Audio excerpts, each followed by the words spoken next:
High বন্ধুরা, তোমরা সবাই কেমন আছো? চলে আসলাম তৃতীয় পার্ট নিয়ে।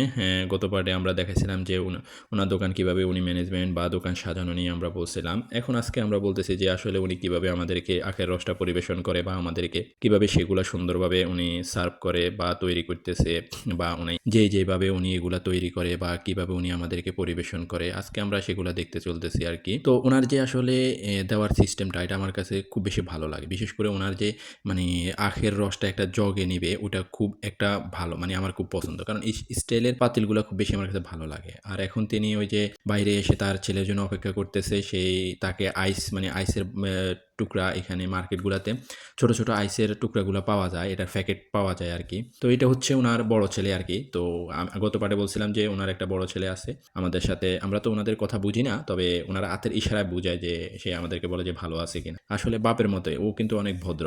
ছেলেটা অনেক ভদ্র, অনেক সুন্দর করে কথা বলে। বা তো এই যে বরফের প্যাকেট, খুব ৫ কেজির একটা প্যাকেট। এখানে আইসের যেই বরফগুলা বা টুকরাগুলা, এগুলা কিন্তু খুব একদম পুরা পিওর। এটাতে আপনার মানে তারা পানি যেগুলা দিয়ে বরফ তৈরি করে, এগুলো অনেক পরিষ্কার বা অনেক ভালো পানি। তো এই বরফের কিছু টুকরা একটা মানে স্টিলের জগে এটা নিতেছে। জগটা আমার খুব পছন্দ হয়েছিল।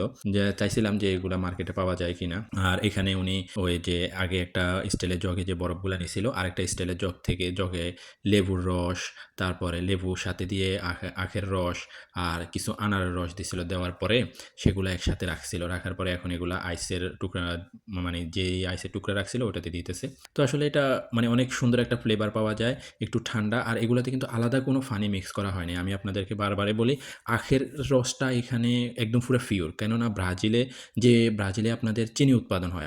এই দেশটাতে অধিক চিনি উৎপাদন হয়। কারণ তারা চিনি উৎপাদন, আটা, গম উৎপাদন এগুলোর জন্য কিন্তু সেরা। তো আখের রসটা অত্যন্ত মিষ্টি হয়। এদের আখগুলো অত্যন্ত মিষ্টি হয়। যেটা আসলে মানে বলে বোঝানোর মতো না। তো এখানে আব্দুল ভাই আর মনসুর ভাই বসে আছে, ওনাদেরকে দিয়ে গেল আর আমি এখানে ভিডিও নিতেছি। আর সাথে আমাদেরকে ৩ টা ওয়ান টাইম কাপ দিছিল। তো আব্দুল ভাই আসলে পরিমাণ মতো করে আমাদের ৩ জনকে আমরা ৩ টা গ্লাসে নিতেছি, ৩ টা ওয়ান টাইম কাপে নিতেছি। আর ভালো কথা এখানে বলে রাখি যে এই জগটাতে কিন্তু ১ লিটার, ১ লিটার কিন্তু আখের রস আছে, পিওর আখের রস ১ লিটার। সাথে লেবু আর আইস মিক্স করা আরকি। তো আমরা এই যে দেখেন ১ লিটার বললেও অনেক বেশি, মানে জগটাতে অনেক বেশি ধরে। তো আমরা ৩ টাতে বড়, বড় ৩ টা কাপে ৩ টা নিয়ে নিলাম।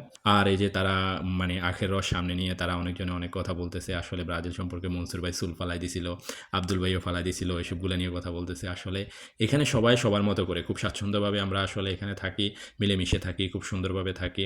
এখানে আসলে দূর দেশে আসি যদি নিজেরা একসাথে খুব সুন্দরভাবে থাকি, আসলে এটাই সুন্দর। আর এই যে আমি আখের রস খাইছি, এটা আসলে আমার কাছে লাইফের একটা সেরা মুহূর্ত, যে এত সুন্দর করে আখের রস খাইছি। আমি আর জীবনেও আখের রস এরকম মানে এত মজা আমি পাইনি, যে এত মিষ্টি হয়, যেটা আমি জীবনেও জানতাম না। আমার কাছে খুব একটা, আমার পার্সোনালি আমার কাছে খুব একটা ভালো লাগছিল আখের রসটা।